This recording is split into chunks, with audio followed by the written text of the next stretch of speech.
Hey there, folks. Peppermint81 here.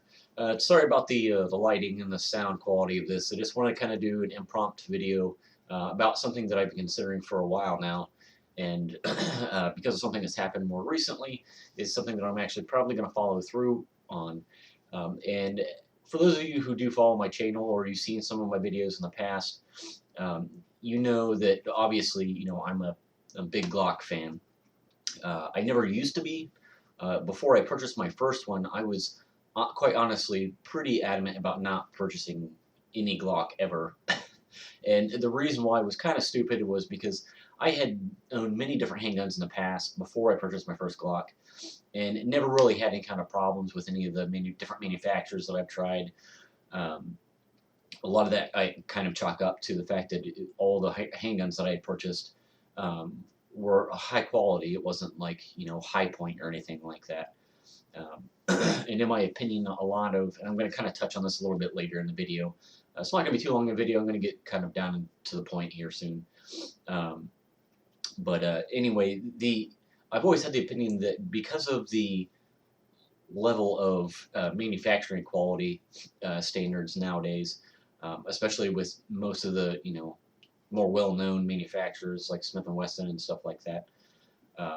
Their quality control is at a level to where even with high demand and high output, they can keep that stuff pretty solid. Every once in a while, yeah, you will get something that's um, a lemon coming out of there, something was just put in wrong, or slipped through the cracks. But overall, I think your odds are pretty good that any handgun that you buy, or any firearm for that matter, from any reputable manufacturer, you're going to have a good experience with.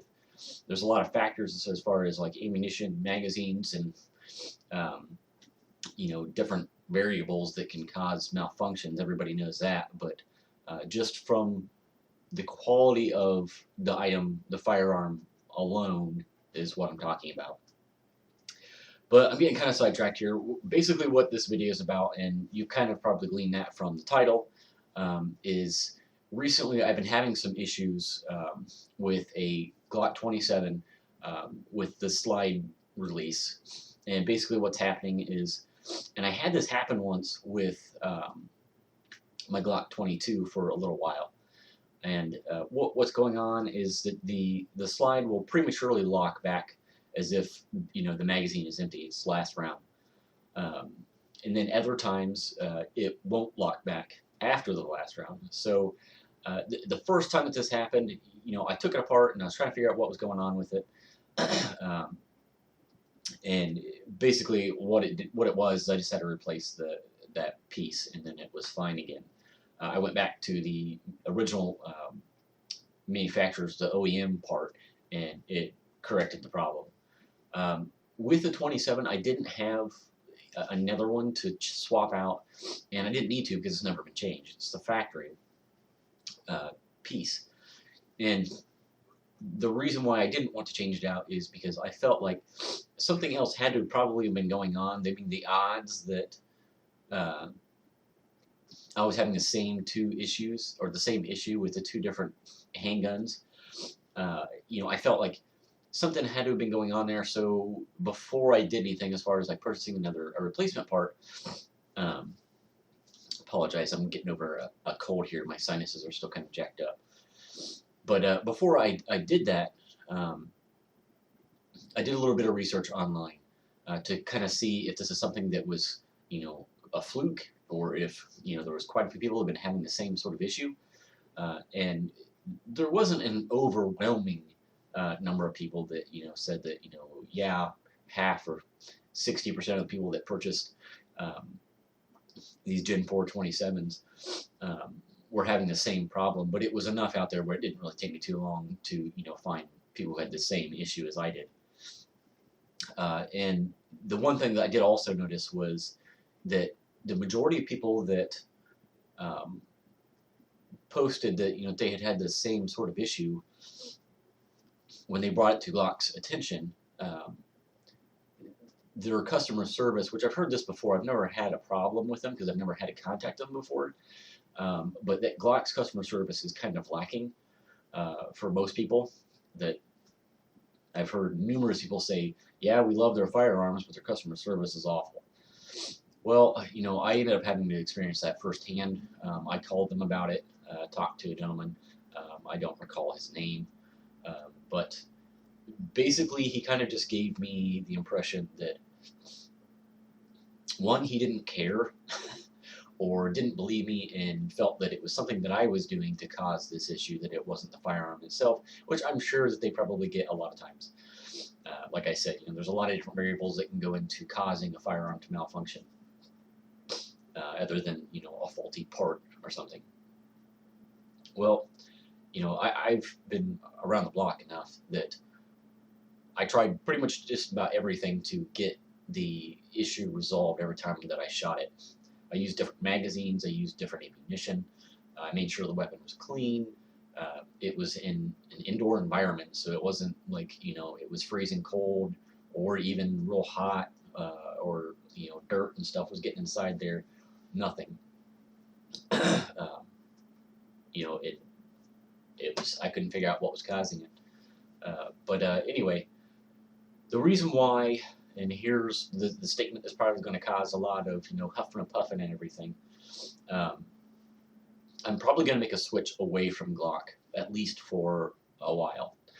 Now, before I get a bunch of people yelling and jumping up and down and screaming at me, I'm not saying that I dislike Glocks. And I'm not saying that I'm just going to go pitch this in the trash or anything like that.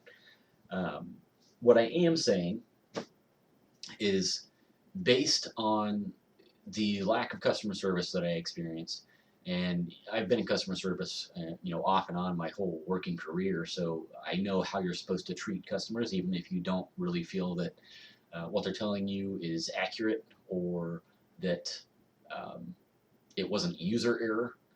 But what I am saying is, I'm probably going to sell the Glocks that I have, and I've been wanting to try Smith & Wesson M&P series for a while. I've shot them quite a bit in the past, and I like them, but I've never wanted to, no pun intended, pull the trigger on one and use that as, my carry weapon and really put one through its paces to see, if I liked it enough to really make that jump from Glock to Smith. And I've listened to all kinds of testaments about these firearms, and lots of people swear their life to them. James Yeager, for those of you that know who he is, he still likes his Glocks, obviously, but he has said that, that I think it was his M&P Shield, he's put 1,000 rounds, over 1,000 rounds through that, and never had any problems with it.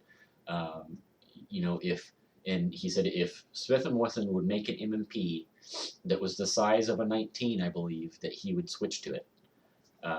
So that's got to really say something for a guy of his caliber and what he does for a living,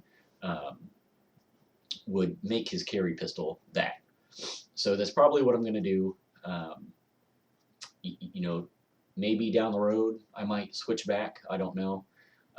But there's multiple reasons why I think moving to a Smith, and this may change. I may totally, change my mind about this once I carry it for a while. Is one, I do prefer the ergonomics on the M&P series. They do fit my hand a bit better. Feels a little bit more comfortable to me. I am used to Glocks, but I do feel like the ergonomics are a little bit better on the M&P series.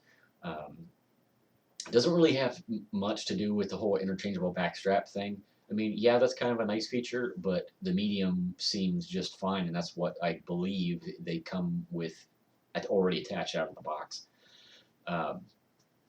That is one reason. The second, and one of the biggest reasons, is that it's a U.S. manufacturer. I feel like it's a love-hate thing with Glock, the fact that it's not. Yes, they do have stuff, here in the United States, and that's all well and good, but Smith & Wesson is, a legitimate U.S. manufacturer. Well, what can be kind of considered that these days, but it's more so than Glock. I'll just leave it at that. But I'll give it a shot. I'll see what happens. I'm just kind of very disappointed in the customer service of Glock and the fact that I've had the same two issues with two of the Glocks that I've had. Now, my only thought, and I'd like some feedback on this as well, because I'm sure a lot of Glock fans are probably going to watch this video, is I'm wondering if perhaps it has something to do with the caliber. Now, it may have absolutely nothing, nothing to do with the fact that it's a 40, um, but I just kind of wonder if it is because the nines that I've fired have never done that, even with high round counts through them. Um, and the two Glocks that I've ever owned that were 40 have had the same problem. Um, so I don't know. Maybe that has something to do with it. I have to talk to a Glocksmith or somebody.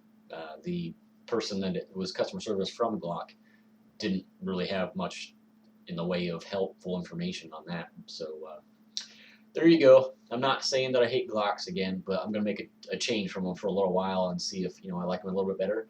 And if I do, quite honestly, I probably can't really see myself going back to Glock, not unless they really change their customer service.